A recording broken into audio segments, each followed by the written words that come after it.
Et on n'oublie pas aussi notre rendez-vous de tous les samedis soirs, la page culture.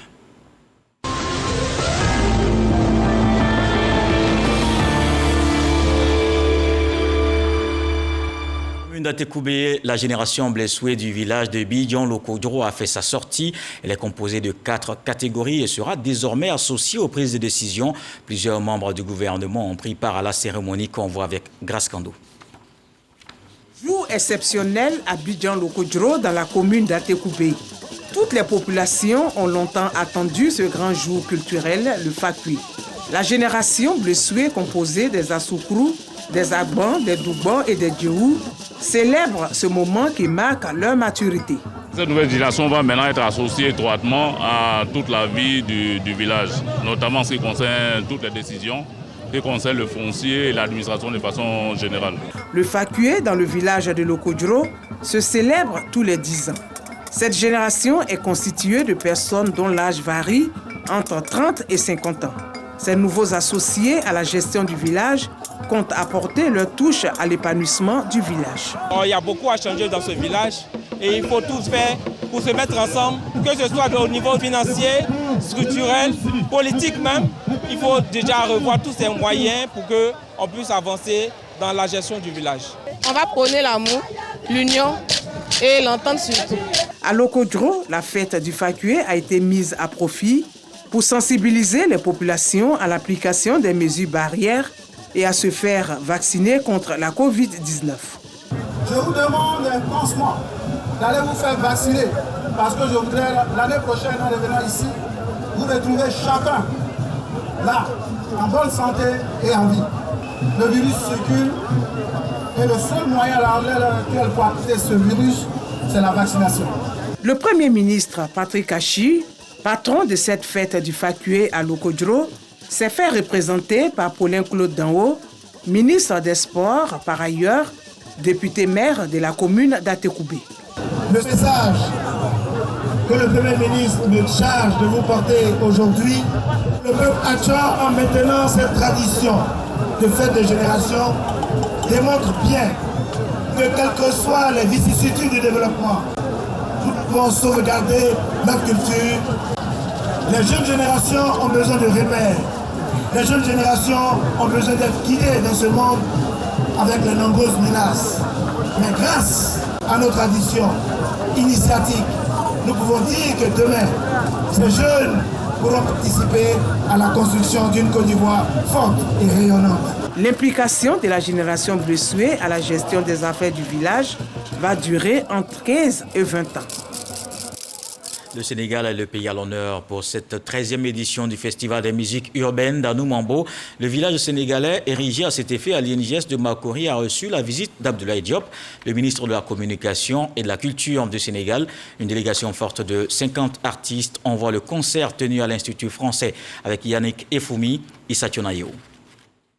Le Sénégal est à l'honneur de ce FEMIA 13, Festival de musiques urbaines d'Anoumambo. L'INJS, Institut national de la jeunesse et des sports, dans la commune de Marcory, aux couleurs du Sénégal, avec le patrimoine culturel et touristique de la Teranga, à savoir l'artisanat, la gastronomie, les instruments traditionnels de musique et la cinématographie. Les relations entre la Côte d'Ivoire et le Sénégal, c'est une relation forte culturellement que nous avons le devoir de consolider nous tous.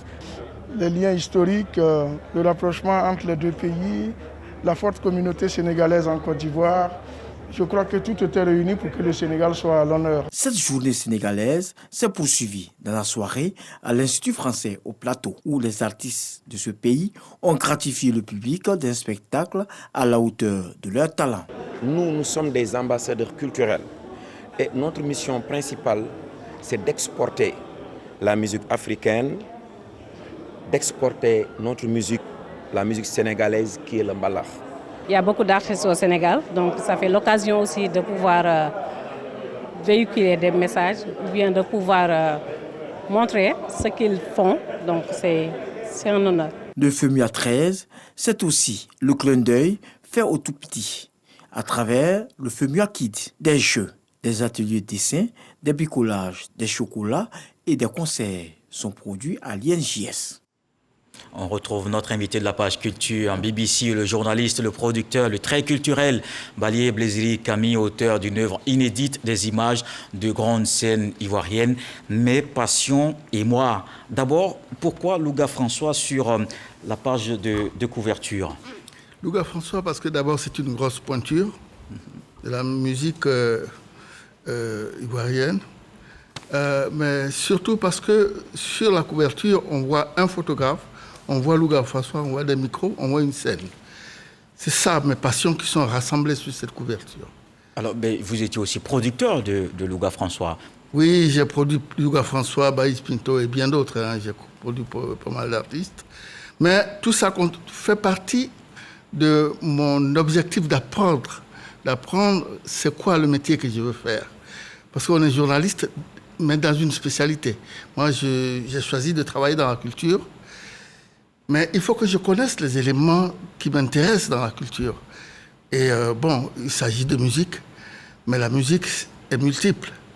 Les genres sont multiples et la manière d'aborder ces genres sont aussi multiples. Et donc, j'ai décidé d'apprendre en produisant. J'ai été un peu musicien aussi, pas beaucoup.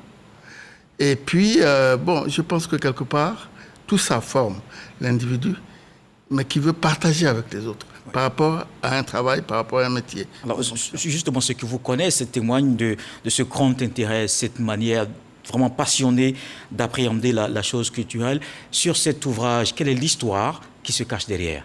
L'histoire qui se cache derrière, c'est et je vais le dire là maintenant, c'est d'honorer les artistes ivoiriens et les artistes africains en général. Ces gens travaillent dans beaucoup de difficultés. Ces gens n'ont pas de contribution, même de l'État. Ces gens font des choses qui sont sensationnelles, mais avec beaucoup de sueur.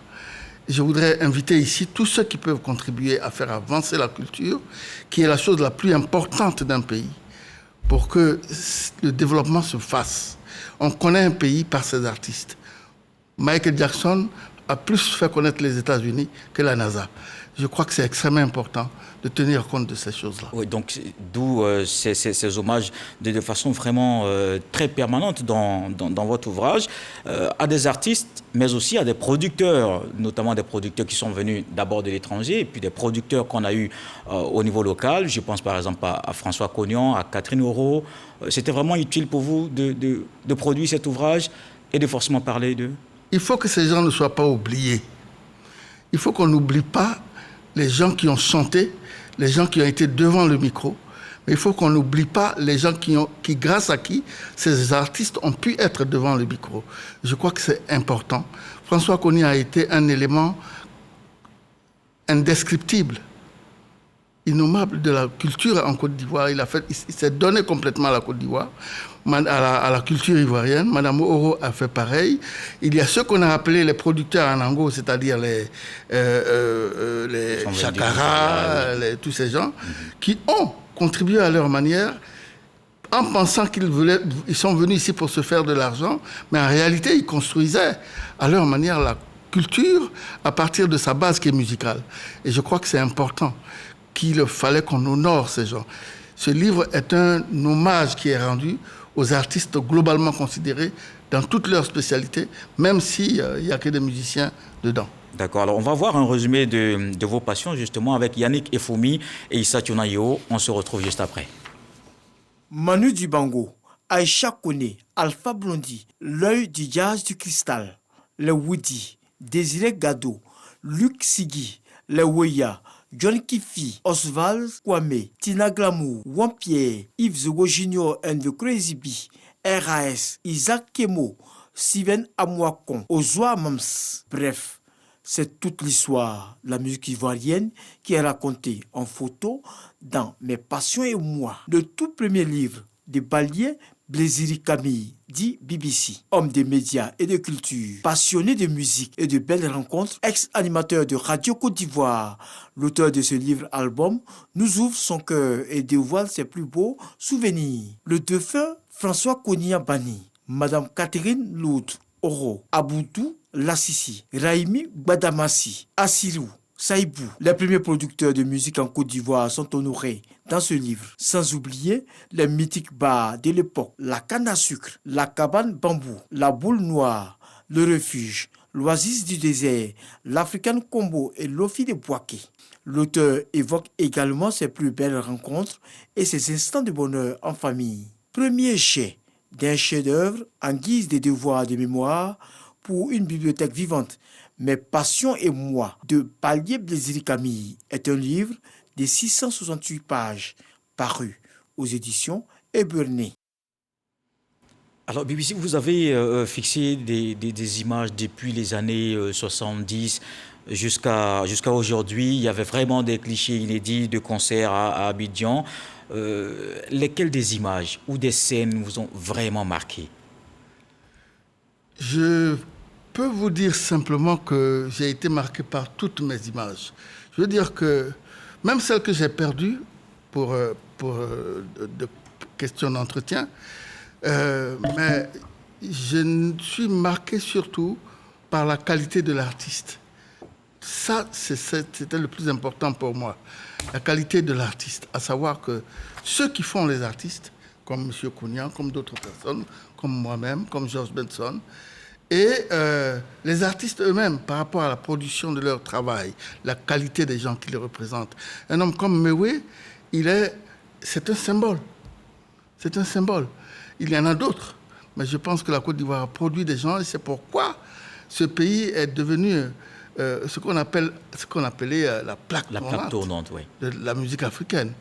C'est parce que ces gens ont travaillé que le pays est devenu comme ça. D'accord. Alors, vous déplorez aussi le rêve de création et d'industrialisation du marché du disque qui s'est envolé. Que souhaiteriez-vous aujourd'hui? Que les musiciens et les artistes en général soient des professionnels d'abord, mais pour qu'ils soient des professionnels, il faut des cadres. Et le ministère de la Culture est censé être... Le ministre de la Culture est censé être entouré de gens, des techniciens, des arts, mais aussi des lettres. Puisqu'il n'y a pas que... Il y a aussi des écrivains, il y a tout, il y a le livre et tout.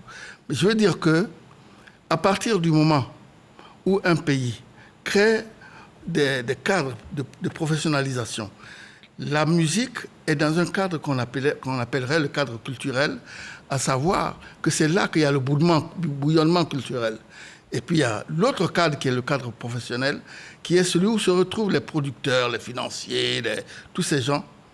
Et c'est ça, ces deux cadres mis ensemble, qui font qu'un pays déroule sa culture et se fait connaître ailleurs, parce qu'il faut qu'un pays se fasse connaître par sa culture. C'est la culture qui fait connaître un pays.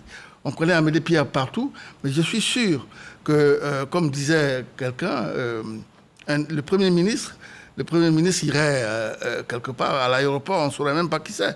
Mais Amédée Pierre, tout de suite, on le reconnaît. Il est au Ghana, il est au Congo, il est partout. On va savoir tout de suite que... c'est une sorte d'identité. Oui. Oui, mais en construisant ces identités, mais il y a eu à l'époque cette influence, l'influence de l'Afrique centrale, cette musique qui est venue de l'Afrique centrale avec ses rythmes endiablés de Makossa, de Soukous, de Rumba, etc. Est-ce que vous pensez que ça a vraiment permis de construire cette identité de la musique ivoirienne? Ces pays ont contribué à ce que notre hymne national appelle le pays de l'hospitalité. Vous comprenez? Il y a hospitalité parce que des étrangers viennent chez vous et que vous les recevez. Et ça, je pense qu'il n'y a pas mieux que ça pour faire connaître son pays. Parce que quand ils retournent chez eux, ils parlent de la Côte d'Ivoire. J'étais en Côte d'Ivoire. Tous les Africains veulent venir ici. Mais ce que je pense, c'est que tout ça doit être fait dans un cadre régulé et que les gens se retrouvent chez eux, même quand ils sont ailleurs et qu'ils sont en Côte d'Ivoire. Je pense qu'il faut que les artistes ivoiriens soient mis dans des conditions professionnelles qui vont leur permettre d'évoluer de la manière la plus possible, la plus professionnelle possible, pour aussi vivre de leur métier. Alors, vous avez immortalisé un moment quand même important, un fleuron au niveau des orchestres, c'est l'ORTI, avec un monsieur, à l'époque, Manu Dibango. C'est une image qu'on a vue dans oui, parce que Manu cet Dibango, ouvrage. C'est pourquoi il est au début du livre. Oui. Manu Dibango, même moi, j'ai été marqué par ce monsieur. J'ai commencé ma carrière en travaillant à ce qu'on a appelé l'ORTF, l'Office des radiodiffusions télévision française, qui est devenu RFI en 1975. Mais c'était déjà une grosse vedette, Manu Dibango. Mais quand je l'ai invité dans l'émission qu'on faisait à l'époque, qui s'appelait Afrique Inter, ce monsieur ne posait aucun problème. Il se levait, il venait, on faisait l'émission, il repartait chez lui. Nous sommes devenus amis très proches après, mais parce que ce monsieur est d'une grande simplicité. Il est venu ici invité par M. Ben Soumaro, soutenu par le président Oufouette, pour faire, comment on appelle ça, l'orchestre de la RTI. Bonkana Maïga est venu après, James Scott Benin est venu après. Mori Kanté, je veux dire le directeur des orchestres, les James Benin, comment il s'appelle notre frère là. Et ils ont travaillé. Et Manu Dibango a fait de cet orchestre l'un des plus grands remparts de la musique africaine, mais en Côte d'Ivoire. Et je crois que c'est un orchestre que personne ne peut oublier. C'est un orchestre qui est un grand orchestre, qui n'a pas survécu, certes, à Manu Dibango, mais qui aurait pu faire des choses extraordinaires ici. Mais en tout cas, nous retenons que c'est un grand rempart de la musique africaine. Quand vous évoquez ces scènes ivoiriennes et particulièrement bouillonnantes, c'est avec une nostalgie à peine teintée de regret. Est-ce que vous vous dites que le meilleur, c'était hier et qu'aujourd'hui, c'est peut-être pas possible de rattraper les choses? Si. Il suffit que l'État donne la force dès le départ. Le reste se fera par les gens eux-mêmes. On ne demande pas à l'État de donner de l'argent aux gens. On demande à l'État d'organiser les gens. À partir du moment où les gens sont organisés, qu'ils soient ivoiriens ou pas, mais de toute façon qu'ils vivent ici, c'est ce que Manu a fait, les choses se lèvent tout seules. Toutes seules, les choses se lèvent et se font. Et je crois que nous vivrons de nostalgie, parce que la nostalgie, c'est une chose qui ne part pas, bien sûr, elle est là, mais je crois que tout peut se faire, c'est ce que je veux dire. Tout peut se faire à partir du moment où la volonté est là, une volonté collective est là, pour que la construction se fasse. Alors, vous avez remonté le temps musical ivoirien, africain en images, ces groupes de jazz qu'on a vus, il y a eu des légendes comme Louga, Djedje, Amédée, jusqu'à la nouvelle génération, aujourd'hui en passant par Acha Koné, Jeanne Animel, etc.